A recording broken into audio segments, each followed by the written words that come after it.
Hi, everyone, and welcome to Living Your Gifts, Ancient Applications for Modern Times. And I'm your host, Susan Hough, and I welcome you today and invite you to join me the second Wednesday of every month as we discuss topics to help you find your gifts and your community. Today, we continue our discussion about releasing grief from an Indigenous perspective, the transformational and healing power of grief as an integral expression of joy and affirmation of life. Grief is one of the most difficult topics to talk about in our culture. Other people's grief makes us uncomfortable because we don't know what to do with all that intense emotion. We're taught to hold it inside and get on with life. I believe that we as a society attach grief to loss through such things as death and divorce, but we forget about all the other things we may be grieving. There are so many examples of this. Dreams, expectations, loss of a job, loss of a relationship, change in a relationship, acknowledging illness limitations, getting older, children growing into adulthood, fear, your own childhood, the unknown, natural disasters, global pandemics, and ancestral grief. And that's only to name a few. So here is one of my most favorite quotes I love by Sobonfu Somé. Many of us suffer continuously from old wounds we carry. Healing old wounds is an important part of life. It frees us to live life more fully and joyfully. Today's guests are my co-host, Dr. Pat, who is returning to share in our conversation with our guest, Catherine Prum. Catherine Prum is a strategic coach and consultant to individual and organizations, helping them clarify and achieve their vision of success. Catherine spent over 25 years in corporate, nonprofit, and higher ed marketing and relationship management roles. It's her passion for community, consciousness, and spiritual transformation that have directed her path to becoming an end-of-life doula and a karma healer. She studied with and organized rituals for Sobonfu Somé beginning in 2009, deepening her practice of releasing and healing grief. She trained in shamanic healing with Dr. Ann Drake and is studying Naroda Karma Healing with John Weirick. Catherine and I have worked together for 10 years to support the dissemination of Sobonfu's traditional wisdom in the West. Catherine, when I met you, I had worked extensively with Sobonfu at that time and traveled with her to support her through rituals. Because I had been transformed by the grief rituals, doing several every year, I wanted training and assisting Sobonfu in her work. I met Catherine at a grief ritual in Massachusetts where she lives, and we bonded immediately. Kindred spirits. Welcome, Catherine. I am so happy to have you, and let's jump right in. And I'm so grateful for Dr. Pat for co-hosting this podcast with me. Catherine, my first thing is, what was your grief ritual like, and what was the impression you had of Sobonfu? Well, thank you. And Susan and Dr. Pat, it's a great pleasure to meet you. It's a delight to be here. I've been thinking about the first time I was in grief ritual with Sobonfu, and it was like yesterday. It's still one of those defining memories, a real aha, and I have arrived in the right place at the right time. I had been studying. I was in my shamanic training here where I live in Gloucester, Massachusetts. And one of my cohort had suggested that I attend a ritual at the Rowe Conference Center in Rowe, Massachusetts with Malidoma Somé, and which was an amazing weekend where I met my partner in Cape Ann Village, which was the umbrella that brought Sobonfu to this area for many years, Loretta Perez. said, well, if you think Malidoma is amazing, you should meet Sobonfu. And about, I'd say about a year later, she came back to the East Coast, and Loretta was extremely insistent that I not know anything about the ritual before I arrived. She wouldn't tell me absolutely anything. And she said, I don't want you to have any preconceived ideas. So I walk into this room and completely oblivious, I came from a really, very un-indigenous kind of culture. I mean, I'm a typical Western American person, right?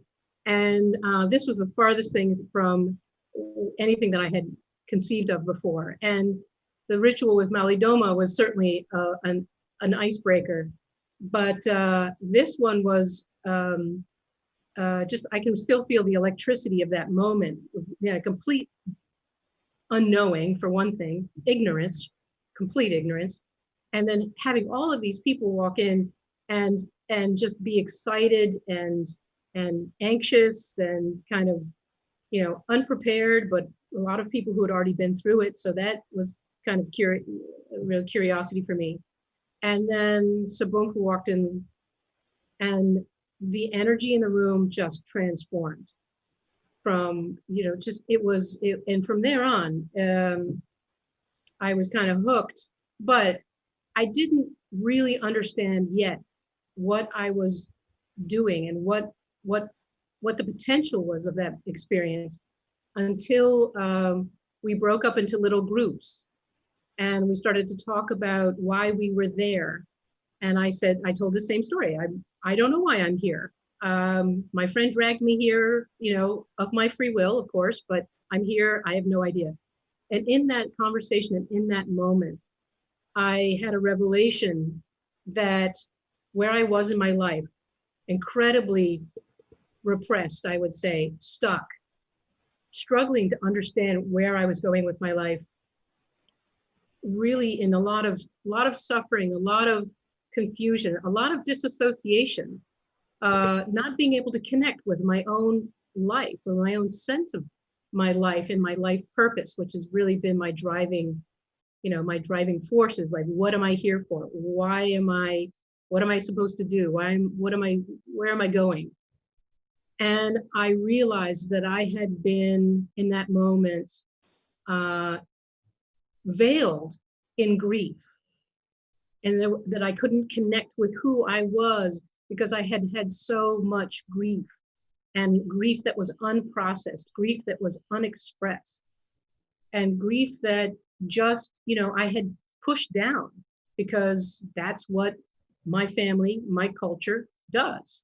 You move on, you get through, you get over, but that grief was just like a wet blanket around my life. And I can remember still going through the whole day, that first day of the ritual, and still I have no idea what was going on, but as soon as it started, I was the first one to break down. And the catharsis and the catalyst that I had in that weekend was the beginning of a huge transformation. And I've been passionate about grief, expressing grief and healing grief and releasing grief ever since. It was a defining moment. Yeah, I have to say, I knew what I was kind of getting myself into, unlike you. And I really did not want to do it, so I went with resistance on top of, and thinking, she doesn't know what she's talking about. I don't need this grief ritual. I don't have that much grief. Right. Wow.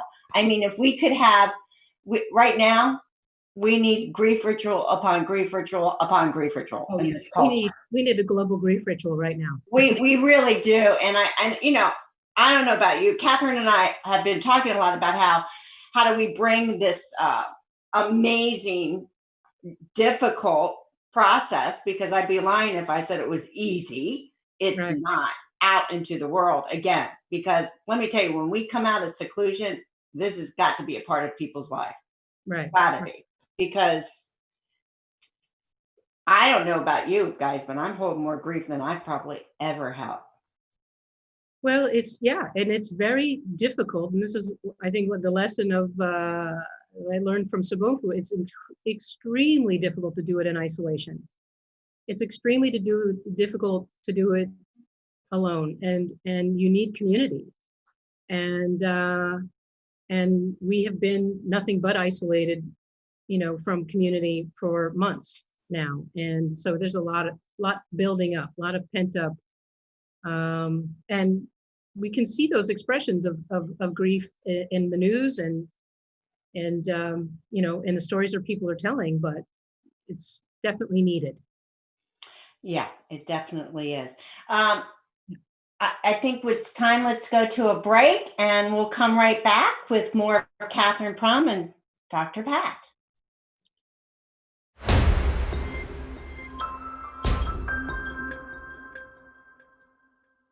Hey, everybody, welcome back. It's so great to have all of you tune us in and turn us on. I'm Dr. Pat, and I get to share the stage with two amazing women. Of course, this is Living Your Gifts Radio with Susan Hough. And of course, we are doing Releasing Grief Part 2, because we're looking at ancient applications for modern times. And one of the things that I want to talk with each of you about, and thank you, Catherine, for that beautiful, beautiful journey that you just took us on. I think for me, sometimes it's very difficult to explain to others what these experiences were like. For me, it was with Sidonia Cahill, a woman that wrote one of the first books on ceremonial circles. And her passing was so sudden. And it's very difficult sometimes when you're in those moments and you don't have something else to do. But Susan, I want to get back to you about something you said. And I wonder if we could take a look at this. Many people have tried to describe culture. I know for me, many years of organizational consulting and being brought in to look at culture and to see how to make a change, there was never anything I could suggest that would really work that anybody at the top levels would agree to. But when we look at rituals and when we're looking at grieving, there are so many aspects in our life that this is happening with right now. For example, is this a time where we have to stop and grieve whatever past we had 3 or 4 months ago? Is this a time where you are grieving something or someone in your life that is no longer with you in the same way? And I'll just tell you, I have a couple of friends that are very engaged in the makings of government. And one of them is listening to the show today and said, I am still grieving the last election and Hillary Clinton. And, whether you are a Hillary Clinton fan or not, there was a level of energy from what happened and what didn't happen. So people don't really get the sense that they have permission to grieve whatever is ailing them. And I think maybe we should talk about that, because some people think, well, nobody died. What? I mean, that's how I started. On that. I mean, with Sabanfu, when she said, you're going to do a grief ritual, I said, nobody's died. I mean, it's so funny you use that, because that's exactly what I said to her. What my parents hadn't died at the time. I'd had lost a grandmother, but that had been like 9 years ago. Suck it up, Susan. You move on, right? And I think that's part of the issue. We are so disconnected from what we are feeling all the time that, to me, to think that I'm even allowed to grieve. I mean, I think culturally we've been repressed. You don't grieve anything around here, and right now I think we're on the verge. If we don't take this as an opportunity to grieve as a culture that goes way back at the beginning of the history of the United States of America, we are crazy right now. And we're just going to become more crazy, and we're going to become more disconnected. And what it is we've got to get back to community. And when you grieve, you're not to do it alone. You have to do it collectively. You have to do it connected. You have to feel like somebody's got your back. Somebody's standing beside you and saying, I value your struggle and I value you as a human being. And I don't know about you, Catherine, but that's for me. I didn't have to behave either. Like I could just let it rip and let my whole soul just grieve, not just mine, but I think we are grieving ancestral grief. We started out messed up in this country and we're still dealing with the mess up. Right, right. I think a lot of what we're experiencing now is a evolution and an outpouring and an extension of that long-term, unexpressed, unreleased grief that is our country, and every country has their story. The one in the American story is very, very complicated and very complex. So yeah, there are griefs. And this was the thing after that first grief ritual I went through, I started to, I'd laugh about it, but it was just like, I saw grief in everything. I saw grief in everybody, every conversation, every interaction. It opened my eyes to the sense that most people are leading with their grief because they're leading with their suppressed emotions, their unexpressed sadness. And at the time that, this was 10, 12 years ago, right? So at that time, I was working at a university that was a 45-mile commute each way every day. And I say grief ritual helped me to get over my road rage. Seriously, just driving on the highway. There's a lot of grief out there and it's expressed in the way people drive, or the way people show up at meetings or at the market or, online. A lot of what we're experiencing now, just in terms of trolling and bullying, is all part of that. And it's in the fabric of our culture. And that is why grief needs to be released. We need to have this conversation communally. And I have hopes that, COVID will, and all of the, Black Lives Matter and all of these things that are happening right now are going to force us to have that conversation. Yeah. One of the things I want to say, Catherine, about that is that, and I mentioned to you both during the break that I'm going to be doing 2 shows, Thursday and Friday, to give a personal perspective on Kamala Harris from my experience in California. I went to school in California. But one of the things that we just sort of blew by, and I wanted to get your take on it, there are so many things happening right now where people are on the edge of losing something, right? I don't want to, I could give you 100 things, but they're on the edge of it, right? Everything from, I don't what I'm going to do if I don't get that extra $600, to 2 of my friends that held their breath when the Supreme Court reviewed the issues on transgender. And, I don't know that we're really plugged in to how many layers this has. I know maybe we are, but I have to admit, even for myself, I'm not totally plugged in. But this level of loss or perceived, my friend likes to say it's perceived loss. Okay, perceived or not, it's real for people. You can perceive what you want. But when somebody feels like, if I'm a transgender woman or man and I feel like I'm going to get stripped away my health care or something, that's real. And what is the impact of that? Because I think Sabanfu had this. You know, Sabanfu was saying, you don't know. You don't know what is going to enter your heart that pings it and gives it a little pain. I had one yesterday and I ran to find Sidonia's book. Because as much as I know about this, do you think I'm doing any rituals, ladies? Yeah. Well, and also if you think about it, like they lived on the edge in that village all the time.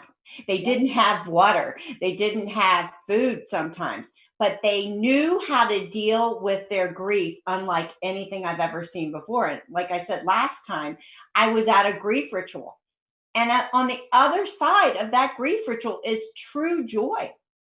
Like when you are able to I never left a grief ritual feeling heavier.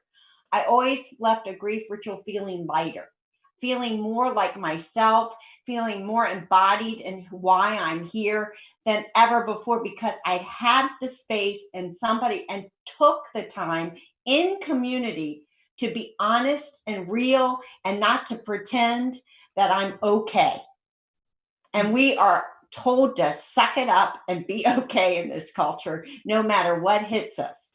And a lot of people are not okay. How could we be okay right now? It would be impossible.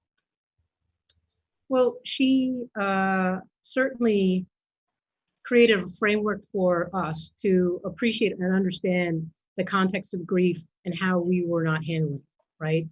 And how we are not in connected or in touch with this at all.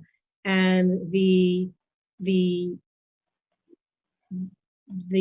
transformation of having a community ritual or an acknowledgement, right, of something shared. We have our own personal relationship with whatever has been the issue that has caused this grief, whether it's, you know, the death of the loved one, a loss of a job, a loss of a friendship, just things not working out the way you anticipated, but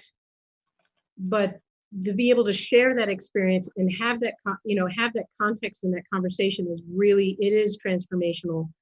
And I agree with Susan that, and the reason I kept coming back year after year and then began to host Sabonfu here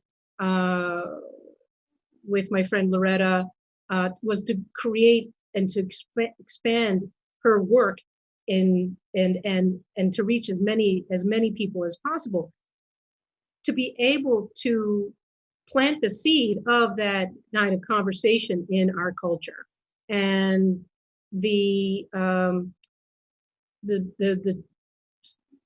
for me, the great sadness is that, you know, we haven't been able to continue that work as yet, but hopefully, you know, that is the hope, to continue that work with her work in for people who are really crying out for that. The challenge, though, is that it's scary. There's, you know, having to deal with your own emotional attachments and being accountable, taking responsibility, being able to just actually cry or scream or, you know, wail as a way to connect more intimately with your own life, with your own sense of joy, to allow that. That is terrifying for most people, because we are really a bottled up, buttoned down, you know, move on and suck it up kind of culture. And so what I see happening now is the buildup of that tension that is grief with nowhere to go. So how long will this continue to build? Hopefully people are now asking themselves the same question and then saying, so where can I go? Who can I work with? Who's out there that can help me release my own grief and then contribute to the transformation of our culture? And that's Sabonfu's legacy in the US, as far as I'm concerned. Well, I think her legacy is also being authentic. and not pretending that we're okay when we're not okay. I mean, if I could say the one gift she gave me, yes, grief ritual, absolutely. But the other gift she gave me was stop pretending, be authentic. If you're feeling this thing, don't suck it up out of fear, speak your truth and speak your truth, not just to yourself first, and to spirit. Like we even the way we have been brought up in a Christian kind of culture is like, please forgive me. Please forgive me. It's like, okay, I'm mad. This is a lot. Like I was on a Zoom call with a bunch of women and I had a phone call from one of my girlfriends who had COVID and I could tell that she was in a bad way. And I just went into a rant, right? I went into my own grief ritual right on Zoom and was like, I am furious that my friend is struggling, and not just my friend, but this is all around the world and I can't do a effing thing about it, and that, and a couple people had not seen me in a grief ritual and they were like, whoa. But everybody then opened up. Everybody after that happened was able to express what they were feeling at a deeper level of where their own pain was coming from and their fear. And we got off the phone feeling more connected and healthier. Right. Well, being able to give someone permission by your own example of truth telling, or for your, and being genuine, being yourself, where most people are pretending or play acting or just, don't have a clue. This is really critical. And I think, again, part of the legacy of our work with Sobonfu is, to show up. So I'm, very much the same person I was, 10 years ago, except that I am completely different in the way that I engage and interact with people. So for me, I'm always, I try, let's say I'm imperfect, but I try to always meet people with an open heart center, to say, if they're crabby or, angry or frustrated or whatever, it's got to be because something's going on. So it's given me a tremendous sense of tremendous well of compassion for other people, and also when my own reaction isn't always perfect or charitable or loving, I can say, okay, that I have a vocabulary and a framework to say, okay, so something's really happening for me. So again, appreciating someone else's grief is always goes back to, where am I at? Have I got grief to where am I expressing it? Am I connecting with it? Who do I need to call? And usually, Susan, you're the person I call. It's like, okay, because we have this shared vocabulary for one thing, and experience, but I continue to talk with people that I work with about the importance of acknowledging grief, and connecting that when they're having, they're having a moment or a frustration, or that there's often something underlying that. So it has really become part of that framework of my life of how I connect, communicate, and work with people. But it helps you not take it so personally when somebody gets triggered or loses it on you. Like I'm able to. I have my moments. I still take. Well, I mean, I said it helps. I didn't say it stopped it, but it helps you. For me, when somebody comes at me, I think, ooh, grief is coming towards me. Right. How do I want to handle this person's grief? Right. So I think of how in the ritual, Dr. Pat, you would literally stand behind somebody as they're grieving. So when somebody comes at me and I can feel they're triggered, even clients that are triggered, I think, okay, I'm holding this container. Yeah. For them to let go and me not to take it personally. And without talk about the trigger. Right. And without judgment. I mean, that's, I think, the really important thing is, as much as possible, with a really holding that space for that person to fully express who they are without shame or judgment. Because again, I think grief, the way we experience grief, there is a lot of that emotional baggage of shame, guilt, and just nowhere to take it. So yeah, agree. Yeah, it's a different concept. Dr. Pat, did you experience that in community? How was it from your teacher's perspective? From my teacher's perspective, we had to really drill down to basics. And, one of the things that happens when any of us go on, what shall I call it, for lack of a better word, retreat, spiritual retreat, transformational retreat, life retreat. Basically, you're out of your workplace, you're going to another place for a week, 10 days, 2 weeks, 3 weeks, however long that is. And you're participating in something that's very different from your life. And so if you have one of those things, like I did, like you all did, there are things that are going to show up that you didn't even know existed inside of you. You didn't even know. And I think that's what we're experiencing today as a culture. Clearly, as a world, there are some things we're experiencing. But right here in the United States, when people that I know from Canada, and I talk to them frequently, when they talk to me, they always ask me, how are you doing? Because they're seeing a level of grief that we don't see because we're in it, I guess. And that's why with Sidonia, it was, her way was to literally peel the layers back before we knew that what we were doing was something that was going to give us relief. And every layer had its own individual punch. That's my language. Every layer had its own individual punch. Sometimes it showed up in the emotional side. Sometimes it showed up in the mental side.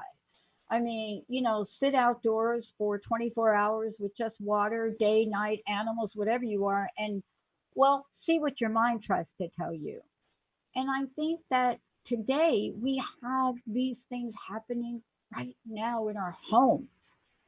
People are on their own version of what the three of us have experienced in the wilderness, and they're having it in their homes. And it's so not talked about.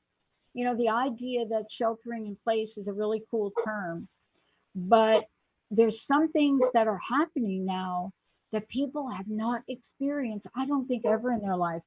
I mean, think about it. You're in a family, your spouse, partner, husband, wife, child goes away. They take a flight out of the state. They're back. And for 14 days, everybody needs to, put on a mask and sanitize their hands. So that in itself is a change from what they're used to doing. It is a retreat of a different kind, but it has the same impact. A retreat without the elders holding the space for you. But think about it. We're not talking about this really. I mean, think about the people that are in assisted living. I was talking to somebody I coached the other day, and I honestly didn't know what to say with her. But you're right. If you go to a ritual approach and you help, that's got to be the way you get out of it. Because there's nothing I could say to someone who says to me, I am not allowed to go see my mother. I see her and I was visiting her every week. That was her ritual. Every week we would go, the grandkids go. I can't see her now, but she doesn't sound good. And this is a new cultural shift. And we better create some rituals to help people. We really better do something here. And that's why people are getting crazier and crazier, because the isolation is so devastating for so many people. I mean, I think we could pretend we were okay, but now you really are with yourself, by yourself. I mean, I was by myself for 4 months in my home by myself. If I hadn't had rituals and hadn't had a community already lined up and on Zoom, I don't know how I would have. I mean, I'm still doing it. There's days when I think, wow, this is a lot. This is way more than I thought I was ever going to have to experience. Mhm. Yeah, I mean, I think about this, and yesterday we had a conversation. We're bringing on two new people, right? Two amazing people for our production team. And, you know, the old way was, oh, okay, you're bringing on people, you're rearranging things you're going to do. Clearly, my organizational behavior hat goes on, and you're thinking, oh, okay, we're going to do this, and we're going to do that, and we're going to do this, and we're going to do that. And then it's like, yeah, you can't do that, Pat. It's like Jessica's like, that is not 6 feet apart. So no, two people can't do this and watch this and learn this. So the for us, there brings up a new level of frustration. And I'm telling you, as many rituals, as many prayers, as many other side meetings and communities I belong to, you could cut the frustration tension with a knife. Mhm. And if and this is why what you're talking about today is so extraordinary. I mean, Susan, look at the first time we had the youth on the Oh, air. The first time, Catherine, the first time we had them on, I did not plan to have every single one of them cry. We didn't. I mean, I got emails afterwards saying, "My God, Pat, you know, what did you do to these kids?" And they were and so happy about it, though, Dr. they Pat. were, but we didn't So tell happy. anybody Right. we didn't tell anybody that what we were doing was like an on-air ritual for them to really. I mean, we didn't plan that, Catherine. So I want to ask you both this question. Savanfu had it right and knew the power of this from a global perspective. What do we need to help people with today to get through their everyday lives? I mean, I think we have to have them connect more to nature. I think, the nature component is huge. What that disconnection for nature has made us disconnected from everything, I think. So, are you in touch with even those elements on the outside that are on the inside of us? Are you in touch with your fire? Are you in touch with that water that flows through your body? Are you in touch with your earth and what it feels like to be connected to the mother of all mothers, to that mothering? Are you in touch with your bones, which carries the wisdom? I mean, it holds our bodies, but there's wisdom. Are you in touch with the transformation that just happens day to day by just being alive? We're like nature. We shed, we plant the seeds, we start all over again. What we have to help people, like, how are we going to grow from this? But first we have to grieve it in order to grow it. Well, let's take a short break, because when we come back, I would love for you both to share ritual with us to really help people, regardless of where they are. To help folks know that there are things that we're going to grieve. And I'm glad you brought up the bones, because my dentist pulled my tooth about a couple of months ago. It took her 2 hours to get it out. She didn't want to crack it. And I remember when she did that, and I had a moment of, I want my tooth. And she's like, I can't give you your tooth. It's special. We need to keep it. And I'm like, but I've had that tooth with me like my whole life. And that may sound silly at a Oh lot of no. different levels, but was it really about my tooth? Was that really about my tooth? Let's take a short break, everybody. We'll be right back.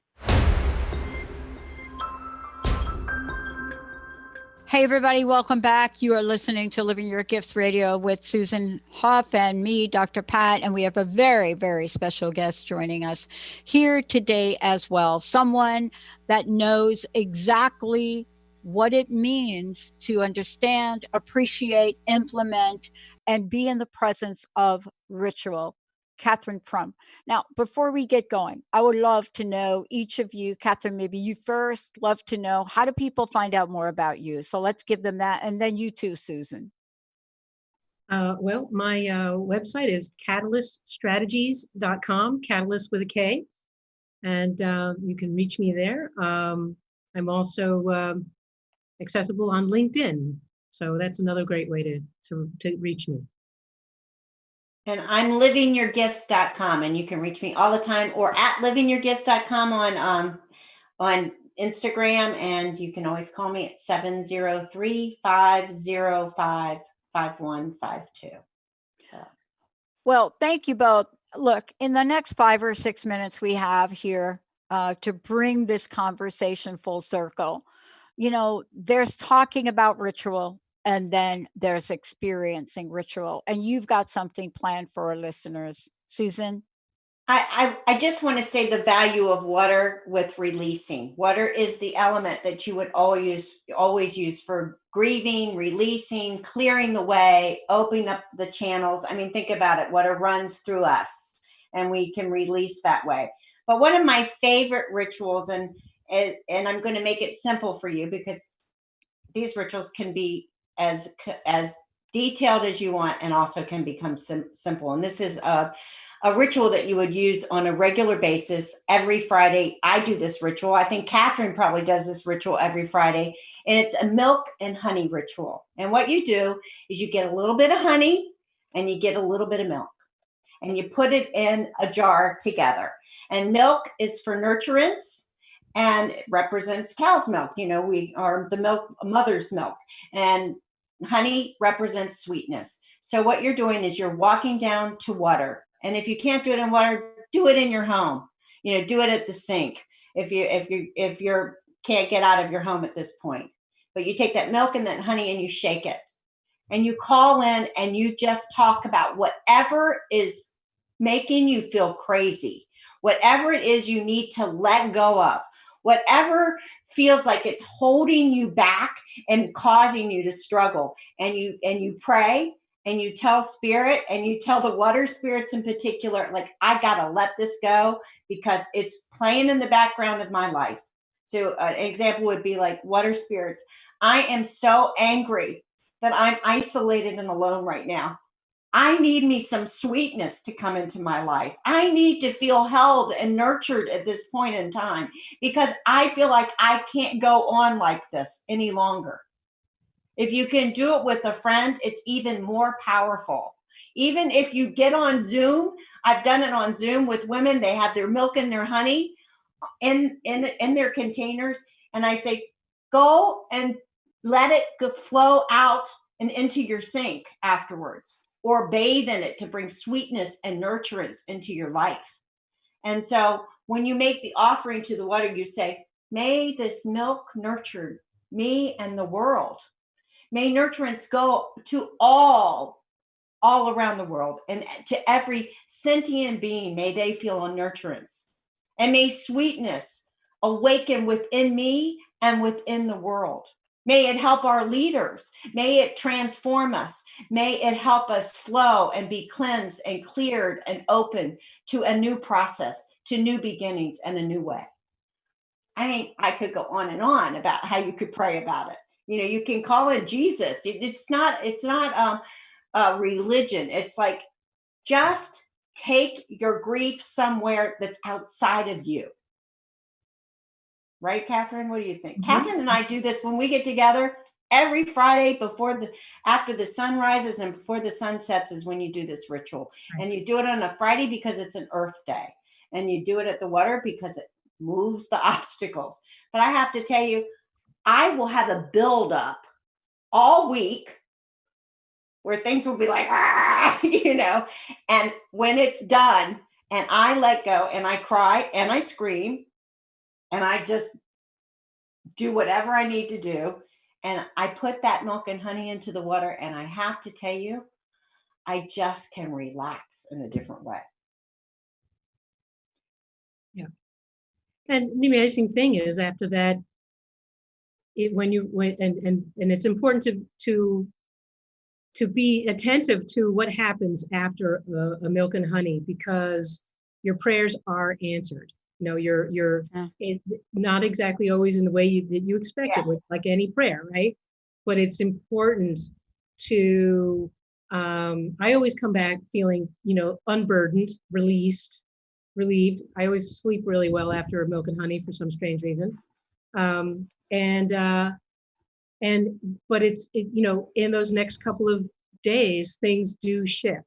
And I think that that's the energy that you want, is to shift your own sense of stuckness or frustration or, emotion, whatever that may be, and let that sense of being cared for by the spirit, by the universe, and then having, that sense of sweetness in your life where, maybe your whatever's been getting in your way doesn't feel quite so oppressive. It's a great ritual. It really is. It's like a little mini grief ritual. It's like, it's kind of a mini grief ritual. It can also be used for gratitude too, though. You don't have to just pray for all you can pray for like, oh my gosh, thank you for that sweetness that's coming into my life. Thank you for that new, my children and the blessings of family, whatever it may be that you. Right. And I often use it to, help me feel less attached to outcomes. If I'm going for going into a difficult meeting or family events, and you take your whatever's going on for you that moment to the water, releasing it, and then just letting it go. And often, it invariably releases what your issues. And again, you never know how your prayers are going to be answered, because sometimes what you think you're supposed to have happen isn't what's supposed to have happened. And then that's of also saying, hey, I'm handing it over to you because I'm trusting you know better than I do. Right. So, I mean, I love it, and I'm so grateful. And I guess it's about time to close up, right, Dr. Pat? Yeah, I think this is a perfect time. I'd love to be able to say, please give out your websites again. And I'd love for you to have a closing ritual.